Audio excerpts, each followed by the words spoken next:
Բարև ձեզ, հարգելի պացիենտներ, բարև ձեզ, հարգելի գոլեգաներ, խոստանում եմ հետաքրքիր կլինի այս հաղորդումը, և բարև ձեզ, հարգելի պացիենտների, հիվանդների հարազատներ։ Այս հարցը, որ քննարկում ենք, բուսական դեղեր, բուսաբուժություն, թե ամեն դեպքում քիմիական դեղեր, քիմիոթերապիա, որն ավելի նպատակահարմար, որը ավելի օգտակար, որն ավելի անվնաս, այս հարցերը տասնամյակներ շարունակ քննարկվում են պացիենտների ժողովրդի շրջանում, նեղ մասնագիտական շրջանակներ այս հարցի պատասխանը վաղուց են տվել, բայց այնուամենայնիվ բժիշկների և պացիենտների փոխհարաբերության մեջ այս հարցը ժամանակ առ ժամանակ կանգնում է, և ինձ մոտ էլ վերջերս իրար հետևից երկու հոգի, երկու պացիենտ, միաժամանակ հրաժարվելով կամ չեմուչում անելով, դժկամություն հայտնելով դասական դեղատնային կամ քիմիական դեղարայքից, խնդրում էին, որպեսզի ես ավելացնեմ կամ նշանակեմ քիմիական դեղերի փոխարեն բուսական դեղեր, և ես որոշեցի ես թեև ծեծված, բայց այնուամենայնիվ նորովի արհեստական բանականության դարաշրջանում վերադառնալ այս հարցին, և եկեք քննարկենք մի քանի բաներ հասկանալու համար։ Ուրեմն տեսեք, դեղերի մի զգալի մասը,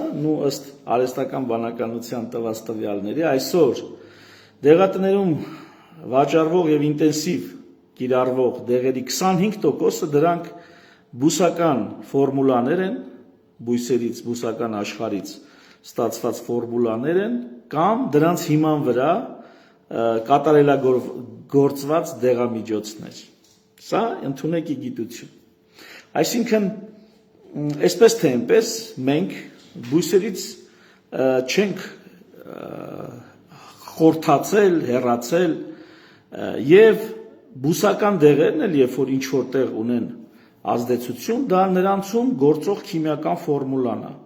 Այսինքն, եթե մարդը մի քիչ քիմիա է պատկերացնում, պարտադիր չի քիմիա իմանա։ Եթե մի քիչ քիմիա է պատկերացնում, նա ապա կհասկանա, որ բույսի մեջ, եթե այդ բույսը ունի բուժիչ ազդեցություն, ուրեմն այդ բուժիչ ազդեցությունը պայմանավորված է կոնկրետ մոլեկուլով, քիմիական ֆորմուլայով, մոլեկուլով։ Եթե նույնիսկ դուք վերցնում եք բուսական դեղամիջոց, ապա այդ դեղամիջոցի մեջ ազդեցություն է ունենում մոլեկուլը, քիմիան։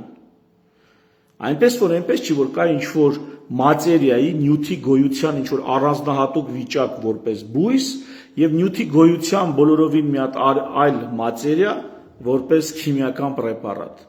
Սրանք երկուսն էլ ազդում են որպես ֆորմուլա, որպես մոլեկուլ, որպես քիմիական բանաձև, եթե կուզեք այսպես ներկայացնեմ։ Բացի այդ, եթե մենք ուզում ենք ինչ-որ բույս օրինակ ունի բուժիչ ազդեցություն, այդ բույսը Հայաստանում է աճում, թե աճում է Կրասնոդարում, թե աճում է իրանական բարձրավանդակում, դրանից այդ բույսի մեջ գործող ազդող նյութի կոնցենտրացիան տարբեր է լինում։ Երբեմն միևնույն լեռնազանգվածի S մի լանջին, թե N մի լանջին կաճի այդ բույսը, նրանում կոնցենտրացիան տարբեր է։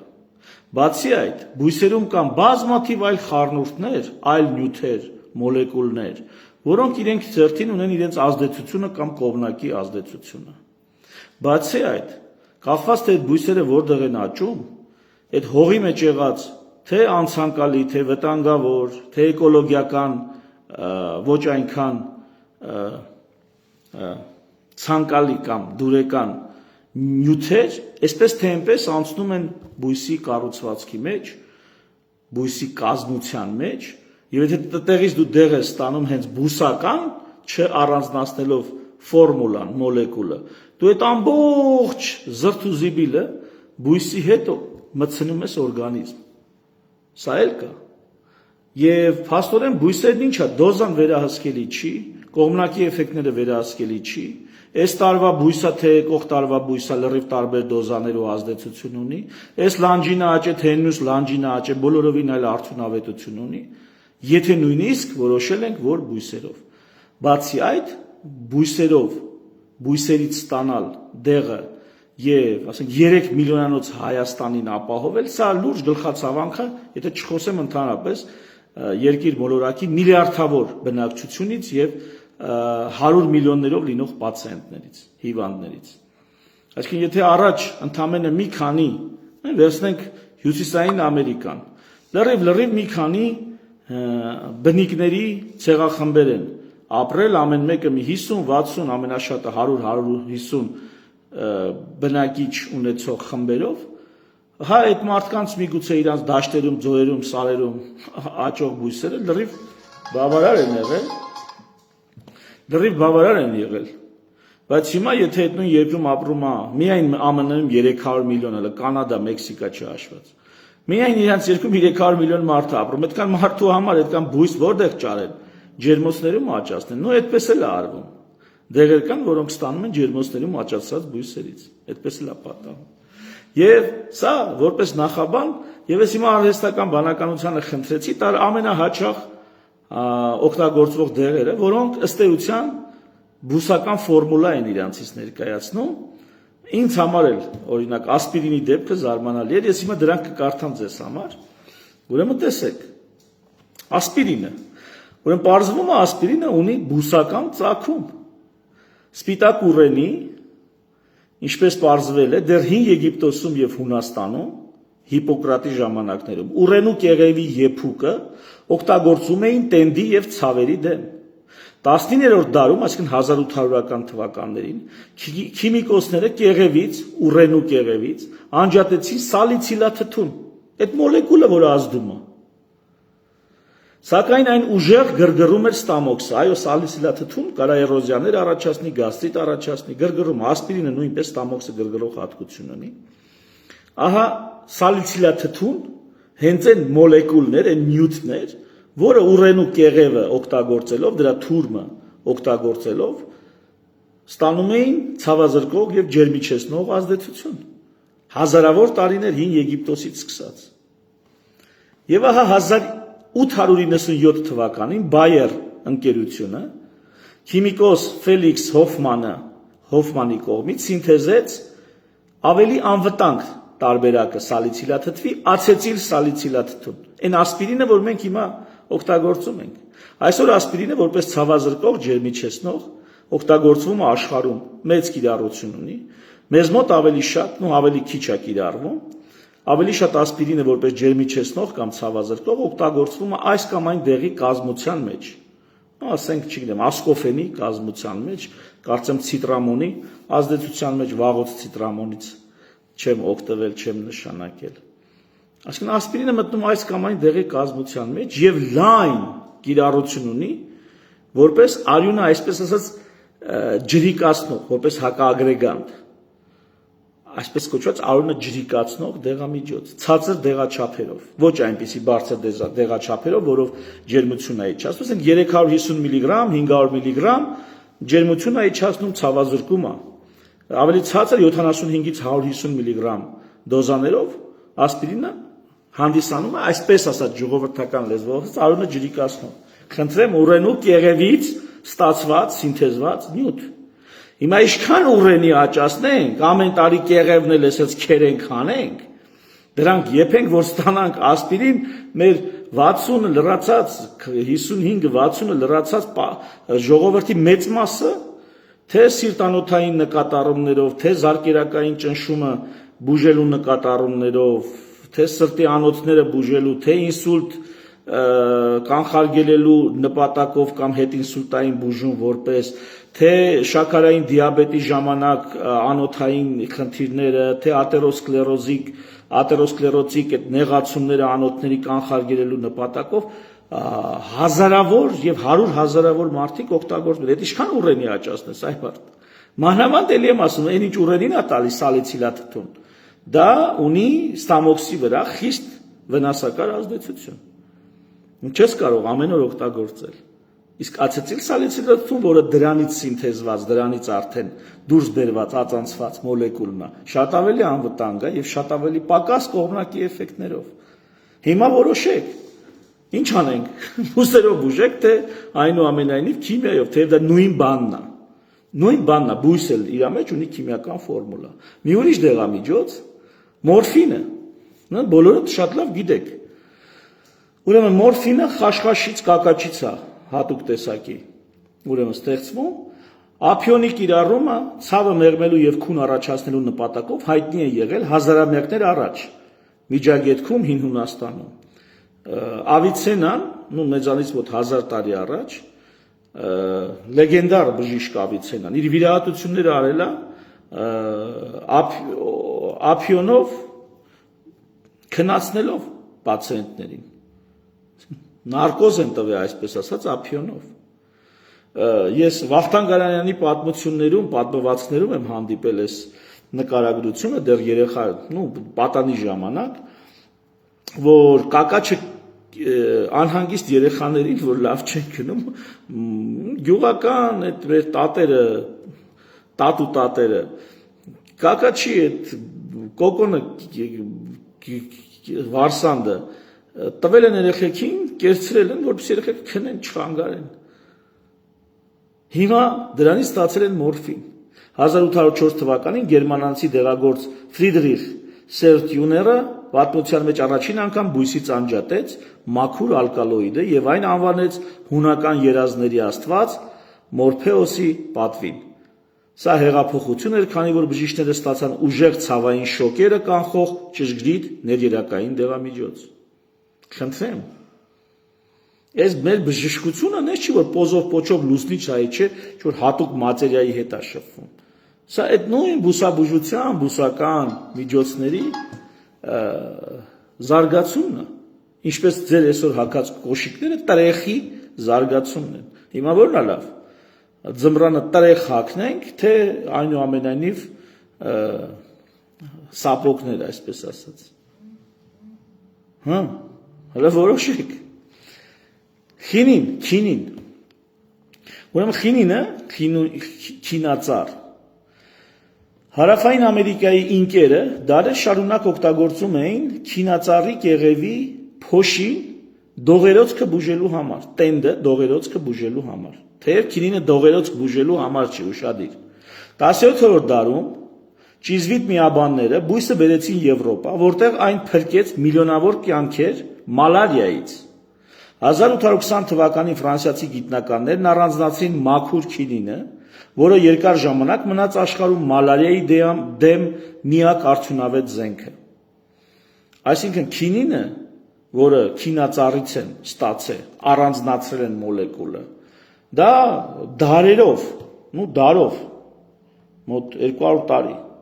100-150 տարի, եղել է մալարիայի բուժման ամենաարդյունավետ միջոցը։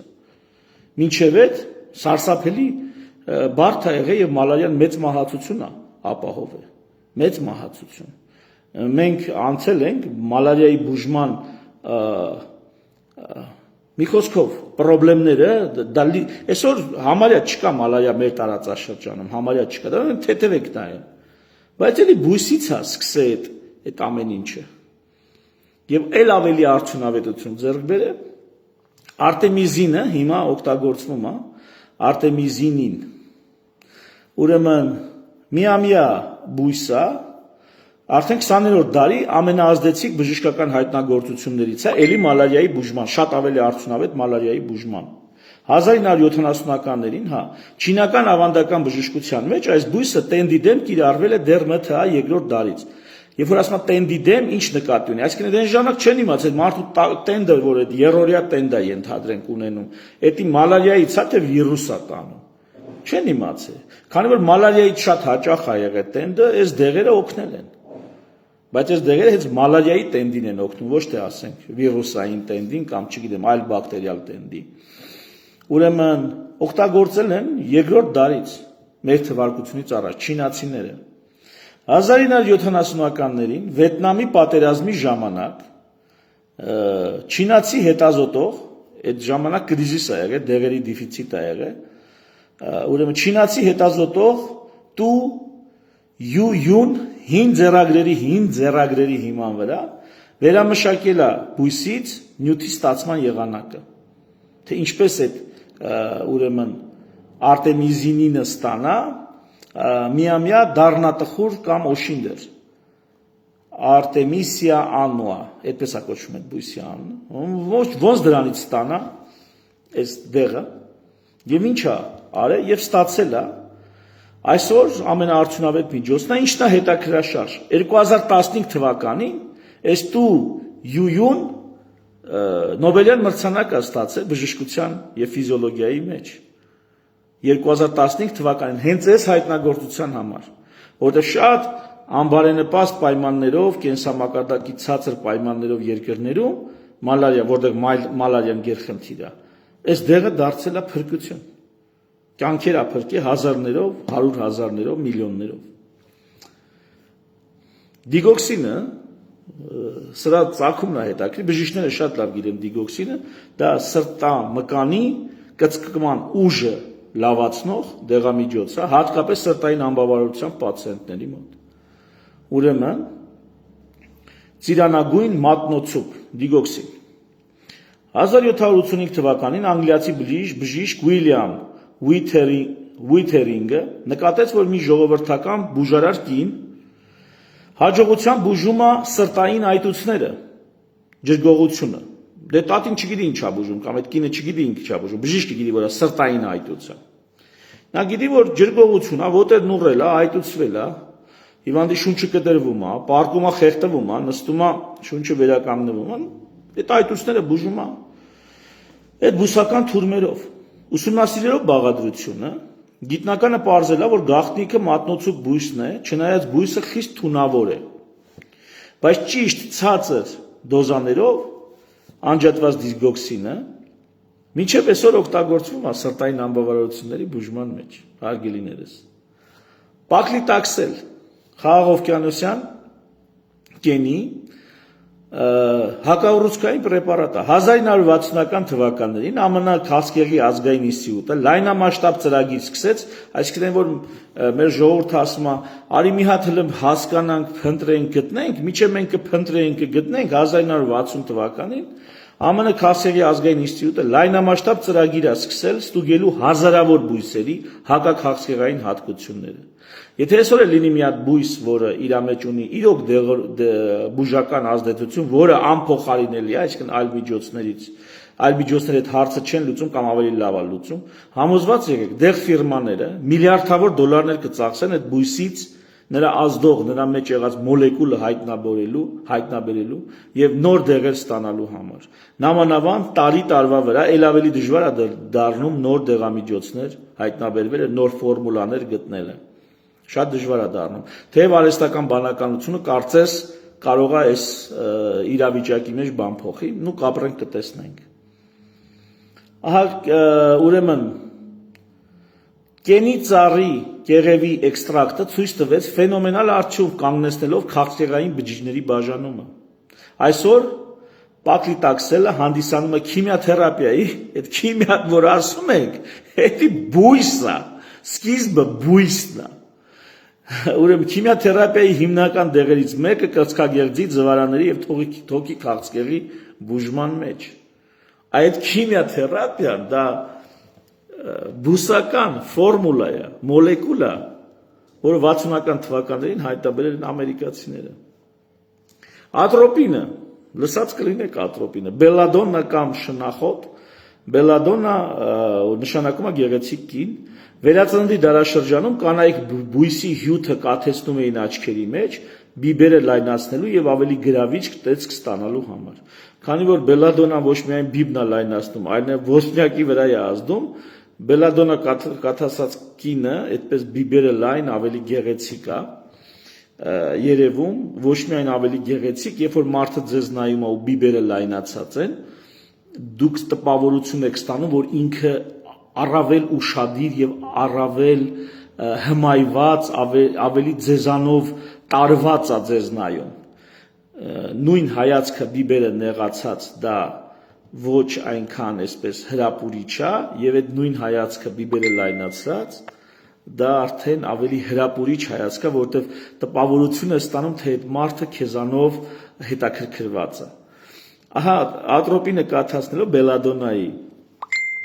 ուրեմն նյութը կաթացնելով ստանում էին այդ բիբերը լայնացրած վիճակը կանայք, բայց ինչն է կարևոր ստեղ, որ իրանք այդ ժամանակ ոչ մի բան չեն տենում։ Այսինքն ֆոկուսից ընկած է ամբողջ աշխարհը իրանց համար։ Սա գեղեցկության այդ հերթական զոհողություններից է։ Դուք գիտեք, հազար ներողություն կանայք ահռելի մեծ զոհողությունների են գնում ի համեմատ տղամարդկանց գեղեցկության, համակրելի լինելու, հաճելի բարետես արտաքին ունենալու համար տղամարդիկ մի քիչ ավելի այդ ամեն ինչը։ Գոնե լավ ինպես տղամարդիկ ավելի այդ ամեն ինչին sense տապոր են վերաբերվում, ավելի քիչ են ուշադրություն դարձնում իրենց արտաքինի, գեղեցկության եւ այլնի վրա։ Հա։ Եվ ահա սա եղել է այդ զոհողություններից մեկը, որ աչքերը կաթասել են Բիբլը լայնացնելու համար, եւ 1830-ականներին գիտնականները անջատեցին ակտիվ նյութը այդ բույսից, ատրոպինը, անփոխարինելի է այսօրվա դրությամբ, շտապօգնության, անհետաձգելի բոժօգնության մեջ, սրտի կանգի, դանդաղասրտության, բրադիկարդիայի եւ որոշակի թունավորումների ժամանակ։ Անփոխարինելի է այսօր, խիստ կիրառական։ Էլի բույսից են ստացել։ Մետֆորմինը, սա շատ կարևոր է, հատկապես շաքարային դիաբետով պացիենտների ծանրակշիռ մեծամասնությունը ստանում է մետֆորմին կամ մետֆորմին հետ է ինչ-որ բան։ Կամ եթե այլ դեղ եք ստանում, դեղորայքային անունը այլ է, դուք եթե նայեք ինստրուկցիան կամ կազմությունը, բաղադրությունը դեղի ձեր ընդունած, եթե շաքարային դիաբետ, հատկապես 40 տարեկանից բարձր կյանքի երկրորդ կեսում շաքարային դիաբետ ունեցողները մետֆորմին ստանում են անպայման։ Ծանրակշիռ մեծամասնությունը։ Եվ եթե նայեք բաղադրությունը, կտեսնեք, որ ձեր ընդունած դեղի բաղադրիչներից մեկը հենց մետֆորմինն է։ Ահա մետֆորմինը ֆրանսիական կարապուշ կամ գալեգա, այդպեսի գալեգա, այդպես է կոչվում այդ բույսը, միջնադարային Եվրոպայում, միջնադարում, այս բույսն օգտագործում էին հաճախակի միզարձակման դեմ, հաճախամիզության համար։ Հաճախամիզությունը ինքնին իհարկե մետֆորմինով չի բուժվում, բայց այն հաճախամիզությունը, որը առաջանում է շաքարային դիաբետի պատճառով, եւ դիաբետ հենց նշանակում է հաճախամիզություն, տվյալ դեպքում շաքարային հաճախամիզություն։ Դիաբետ թարգմանվում է որպես հաճախամիզություն։ Ահա դիաբետի դեմ օգտագործվել է հնուց։ 20-րդ դարասկզբին բույսի մեջ հայտնաբերվել է գուանիդին նյութը, որն իջեցնում էր արյան մեջ շաքարի մակարդակը։ Հյուսվածքները ավելի ընկալունակ են դարձնում արյան մեջ եղած շաքարի նկատմամբ, արդյունքում ինսուլինը ավելի էֆեկտիվ է աշխատում, ազդում, արդյունքում մի խոսքով շաքարը արյան մեջ առանց էլ եղած բարձր շաքարը սկսում է հյուսվածքների կողմից կլանվել եւ օգտագործվել։ Դրա հիման վրա հետագայում սինթեզվեց մետֆորմինը, այսինքն սկսել է իհարկե գալեգա բույսից, ուրեմն գուանիդինն են ստացել, հետո մետֆորմինը, որն այսօր աշխարհում երկրորդ տիպի շաքարային դիաբետի բուժման առաջին ընտրության դեղ է։ Այստեղ լրացուցիչ արհեստական բանականությունը ինչ է ասում, ասում է, որ այնուամենայնիվ այս նյութերը, որոնք զտվել ստացվել են բույսերից, այդ զուտ առանձնացված մոլեկուլները դրանք բավականին թունավոր են դոզայի տեսանկյունից, այսինքն դա պետքա դեռ դոզավորել շատ այսպես միլիգրամներ, որոշ դեպքերում նանոգրամներ, այստեղ նշվածի, բայց կոլխիցինը կոլխիկում բույսի արդյունքը բուսական մոլեկուլ։ Էլ ինչ ես պահին մտքովս անցկացնում։ Մի խոսքով շատ են բոլոր դեղերի հաճախ կիրառվող 25%-ը կամ բուսական ծագում ունեն, կամ բուսական ծագում ունեցող մոլեկուլների կատարելագործված ատանցյալն են։ Այնպես որ հարցը բուսական, թե քիմիական, ժողովուրդ ջան, դա ինքը սուտ հարց է, չկա տենց հարց։ Չի կարա լինի տենց հարց։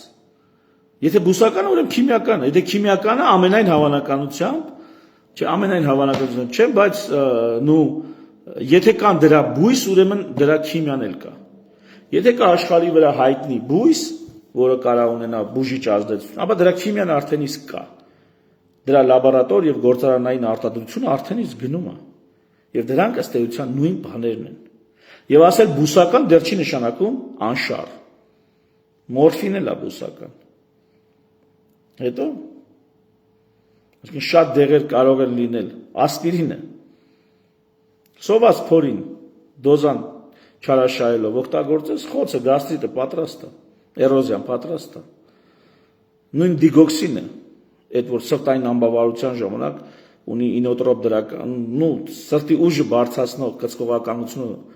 կծկման ուժը բարձրացնող արդյունք։ Մի թեթև թունավորես կմահանա մարդը դրա ազդեցությունից։ Նույն ատրոպինը կմեռնի մարդը մի քիչ դոզան բարձր լինի։ Այսինքն այս ամեն ինչը, տեսեք, մենք ասում ենք բուսական, բայց դա չի նշանակում անվտանգ։ Հո չի նշանակում։ Այն որ մյուս պատկերացումը, որ ժողովրդի մեջ կա, որ բուսական է, որ երևի դա, դա հիմնականում անպետք ինքնախաբեություն, պլացեբո էֆեկտով միջոցներ են, դրանք ինչ դեղ դրանք, ինքնախաբեություն են։ Գրեթե տենց բան չեմ անում, այդպիսի դեղեր չեմ օգտագործում, հազվադեպ, շատ հազվադեպ, որ պացիենտը արդեն խեղդում է, կյանքիս է սպառնում, կյանքիս վտանգ է սպառնում պացիենտի պահանջկոտության տեսանկյունից, այդ ժամանակ կարող է մի տենց անպետք բան տամ, ասեմ գնա, յոլա գնա, միջև ինքս ինքյան կլավանաս։ Այսինքն դեպքեր կան, որ մարդը պիտի մի 3 օրում լավանալու է, պիտի համբերի ուղղակի, բայց այդ 3 օրը ինչով զբաղացնես այդ մարդուն։ Մարդը խեղդում է, մորթում է։ Դե այդ մարդկանց ինչ որ բանով զբաղացնում ես։ Թեև պրակտիկայում, օրինակ գաստրոենտերոլոգիայում կան նաև բուսական, ասեցի օրինակ, կոլխիցինը, օրինակ կտավատի աղացած սերմերը, փսիլիումը, եզան լեզվի սերմերը, ցորենի թեփը, փորկապության բուժման ընտիր մեթոդներն են, սրա մասին խոսացել եմ ես վերջերս էլ։ Էլ ինչ ասեմ։ Կան մեթոդներ, օրինակ գաստրիտի բանի բուժման համար, ոչ բուսական կամ չգիտեմ, թեկուզ բուսական, որոնք ունեն որոշակի մեղմիչ հատկություն, ալկոհոլը, բանը, սպիրտը, ասենք, չգիտեմ, հոնի օղին, թթի օղին եւ այլն, բայց այս ամենը իրանց դրական ազդեցությունը վայնաչար, այսինքն ճարահատ վիճակի բան է, դե սարում լինես, ցիվիլիզացիայից հեռու լինես, միգուցե ինչ որ սիտուացիայում դա օգտագործես։ Բայց դեղատանը հազարապատիկ ավելի արդյունավետ եւ ավելի հիմնական հիմքից հարցերը լուծող բուժումներ կան։ Մենք գնում ենք այդպես բուսական բաների հետևից, որ ինչ։ Մի բան էլ ասեմ, որոշակի բուսաբուժությամբ զբաղվող մարդիկ, չեմ ասի բոլորը, բայց որոշակի։ Չնայած խիղճս կորցնեմ, այնպես բաներ կասեմ, էլ դուսուց, որոշակի բուսաբուժությամբ զբաղվող մարդիկ հենց իրենք են օգտագործում դեղորայքային միջոցներ։ Իմ աչքի առաջ մի բան է տեղի ունեցել, ես ականատեսն եմ եղել։ Այն բուսաբուժությամբ հայտնի մեկը,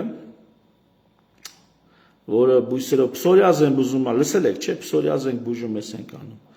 Մի խոսքով այնց սիտուացիա էր, որ հիվանդը արդեն ոնց որ ժամադրվել էր, հիվանդը եկել էր, այս մարդը չէր հասցրել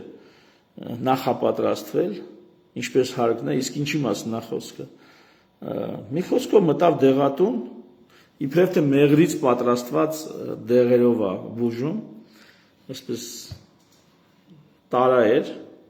մայզ կրեմա մեջը պարունակում, վերցրեց ստերոիդ մայզը, գնեց ապտեկայից, եւ քանի որ ժամանակ չկար, շտապում էր, այսինքն պացիենտը արդեն եկել է։ Հենց տեղում դեղատանը բացեց, խառնեց, հարեց, հենց տեղում պատրաստեց, այսինքն, որ միամիտ պացիենտին փսորիազ բուժի մեղրով, ասենք թե։ Այնինչ ըստ էության դասական ստերոիդ հակաբորբոքիչ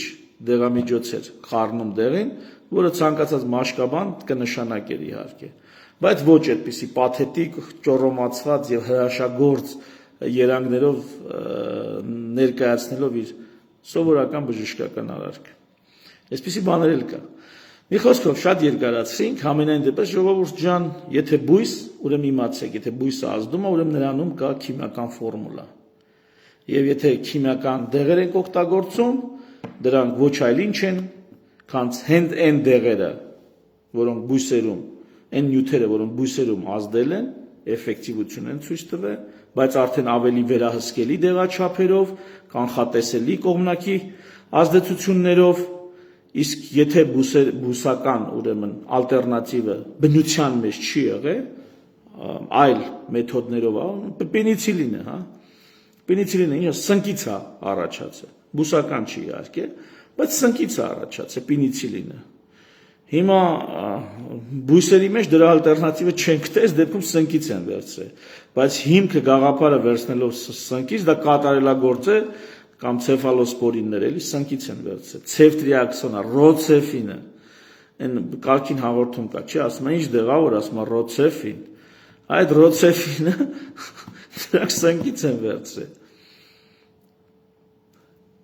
Հիմա ինչ անենք, բերենք հսկայական ջերմոց բորբոսի, այսպես դնենք, որ պացիենտը գա, այդ բորբոսը հավաքենք, տանենք, ենել սրսկենք երակի մեջ, յա անաֆիլակտիկ շոկից կամ այլ ռեակցիաներից յա սաղ կմնաք, յա չէ, հա, տենց բժշկություն եք ուզում, չէ, իհարկե, պետք է բժշկությունը հնարավորինս լինի կանխատեսելի, հնարավորինս հաշվարկելի, հնարավորինս։ Ну, թերևս այսքանը, հարգելի ժողովուրդ, հարգելի գոլեգաներ, շնորհակալություն ուշադրության համար, առաջիկայում կհանդիպենք։ Եթե այսքանը նայել եք, մի բան էլ խնդրեմ, լավ, դա առանձին առաջիկայում մի հետաքրքիր նախագիծ եմ ուզում սկսել, թե կարծես թե արդեն սկսել եմ, ոչ բժշկական, բայց շատ հետաքրքիր, ну, առաջիկայում դրա մասին կխոսենք։ Շնորհակալություն, ցտեսություն։